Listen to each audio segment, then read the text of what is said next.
Adını ne için değiştirdin? Баба Райна, здравей!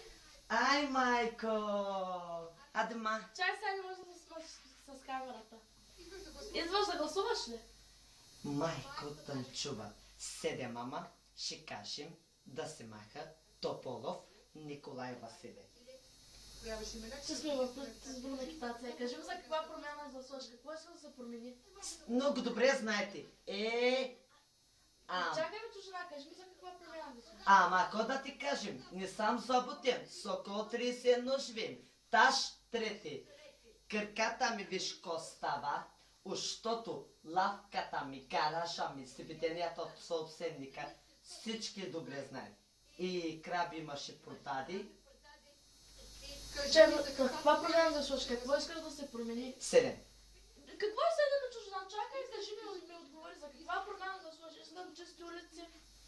Чисти улици, Фикрет Чепец се за избра за номер.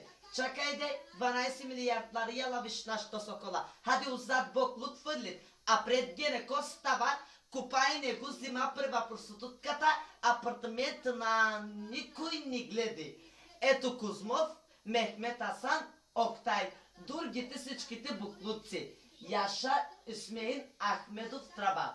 Не е да бъде Асан Асанов, а жената е мой Лели. Ти колко деца имаш? И аз 6 момче, една момиче. Как се казват? Малки ими Тодор Живков се казва. Що Тодорчев? Моето търговия... Георги Платошкото. Всички знаят. Георги Платошкото. Той не е малък, ма 30-71 набор. Що го кръсти Тодор Живков? Кондали имат сания, взима верата, всички български минато накмици с акушетката. Какво работи Тодор Живков? Пан на трети етаж, пенсионер. Яша му, баба Райна. Bütün sapıt.